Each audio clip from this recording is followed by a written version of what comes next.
Oyunlarda en yüksek performans gösteren smartfonlar hansılardır?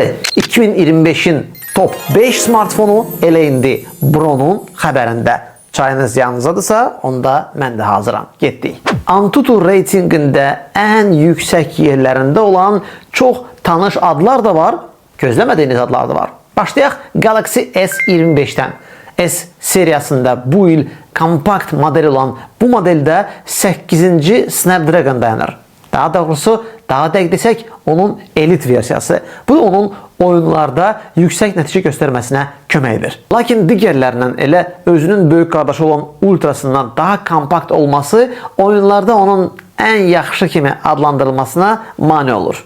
Antutu nəticələri isə keçən ilin flagmanları ilə bərabərdir. 2025'in güclüləri sırasında ondan biraz yuxarıda dayanan Xiaomi markasının yeni modeli Xiaomi 15'dir. S25'ten heç də zəif deyil. Əksinə daha uğurlu ve efektif istini yayındırma sisteminin sayesinde o oyunlarda daha yüksek performans elde etmeye kömək edir. Soyutma sistemi demişken Honor'un bu ilki flagmanı Magic 7 Pro da yeni modeli olsa da ama artık oyun için en uygun modeller sırasında yüksek yerlerdedir.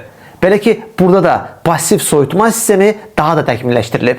Burada kamerada da çok güçlüdür ama sırf məhsuldarlıqdan danışırıqsa, bəli, Antutu'da 2,7 milyon bal tutan Honor Magic 7 Pro şüphesiz ki bu markanın bu ilin en güçlü modelidir. 2025'te qiymət güc balansında olan, zirvədə olan smartfonlardan biri de OnePlus markasının 13.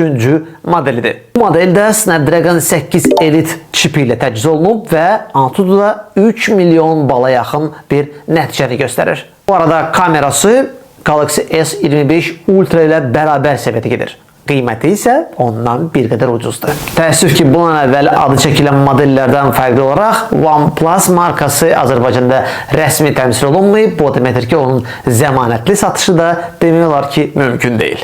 Antutu reytingində daha bir yüksək səviyyəli model Realme markasının GT7 Pro smartfonudur. Belə ki, benchmarkda 2,9 milyon bal, həmçinin soyutma sistemi, mən müasir çip və yüksək sürətli yaddaş sayəsində Realme GT7 Pro bu il en yüksək oyun performansı göstərməyə imkan verən modellərdən birinə çevrilir. Bu modelde oyun severlərin bəyəndiyi bir neçə məqamda odur ki, sürətli şarj, 120 Watt və 6500 mAh akkumulyator olacaq. Modelin mənfi tərəfləri isə S-in dəstəyin olmamasıdır, naqilsiz şarjın olmamasıdır və bir də nisbətən zəif geniş bucaqlı kamerasıdır. Və siz bu siyahıya daha hansı Android smartfonuna əlavə edərdiniz? Bunun xəbəri var rubrikasını yenə də izləmək üçün kanalımıza mütləq abunə olun. Hələlik.